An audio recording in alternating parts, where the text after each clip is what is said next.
പ്രിയപ്പെട്ട അധ്യക്ഷൻ HM ട്രസ്റ്റിൻ്റെ വൈസ് ചെയർമാൻ കൂടിയായിട്ടുള്ള ശ്രീ കെ മീരാൻ മൗലവി അവറുകൾ, വേദിയിലുള്ള ബഹുമാന്യരായ വിശിഷ്ടാതിഥികൾ, ഏറ്റവും പ്രിയങ്കനായ മൂസക്ക, അതുപോലെ TM അബ്ദുൽ ഖാദർ മൗലവി, ബഹുമാനായ ശ്രീ വൈസ് പ്രസിഡന്റായിരുന്ന ശ്രീ അഷ്റഫ്, അതുപോലെ സൈനുദ്ദീനിക്ക, ഇന്ന് നമുക്ക് വിശിഷ്ടാതിഥിയായി ഇവിടെ എത്തിച്ചേർന്നിട്ടുള്ള പ്രിയങ്കരിയായിട്ടുള്ള പട്ടുമാൽ ഫെയിം അമീന, അതുപോലെ ഇവിടെ സ്വാഗതം ആശംസിച്ച പ്രിൻസിപ്പൽ ശ്രീ ഷെറീന, മറ്റ് PTA പ്രസിഡന്റുമാർ, ഷഹാന പ്രിൻസിപ്പൽ HM TTI, ഏറ്റവും പ്രിയപ്പെട്ട സഹോദരി സഹോദരന്മാരെ, വിദ്യാർത്ഥിനി സുഹൃത്തുക്കളെ, HM ട്രസ്റ്റിൻ്റെ കീഴിൽ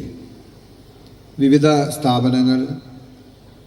ഓരോ വർഷം കഴിയുന്തോറും കൂടുതൽ മികവോടെ മുന്നോട്ട് പോകുന്നത് കാണുമ്പോൾ ഏറെ സന്തോഷവും അഭിമാനവുമുണ്ട്.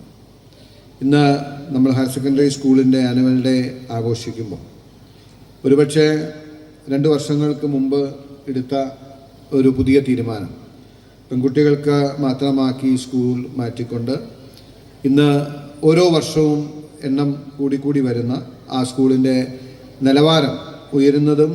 നമ്പേഴ്സ് വർദ്ധിക്കുന്നതും കാണിക്കുന്നത് അതിൻ്റെ മാനേജ്മെൻറ്റും അതിന് നേതൃത്വം നൽകുന്നവരും നല്ല രീതിയിൽ തന്നെ സ്കൂളിനെ മുന്നോട്ട് നയിക്കുന്നു എന്നുള്ളതാണ്.